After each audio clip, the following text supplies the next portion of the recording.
Naisip ko lang 'no, yung sa mga sitio, sa mga subdivisions, lalong-lalo na sa mga pabahay, sa mga matataong lugar na maraming pagala-galang mga aso na pinapadumi lang nila yung, mga aso nila sa kalsada, kahit saan.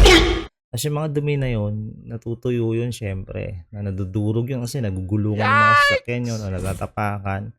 Tapos 'pag nadurog na 'yan siyempre sumasama na sa mga alikabok 'yun, nagiging alikabok na 'yun. Tapos lumilipad-lipad na sa hangin 'yun. Tapos siyempre kasama na 'yun sa mga nalalanghap natin lalong-lalo na 'pag mainit, 'no, sumisingaw yung kalsada kasama yung mga alikabok na 'yun, kasama yung mga durog na dumi na 'yun. Tapos sa mga street foods siyempre maano yung alikabok na 'yun, sumasama 'yun. Nakakain natin, nalalanghap natin, na wala lang.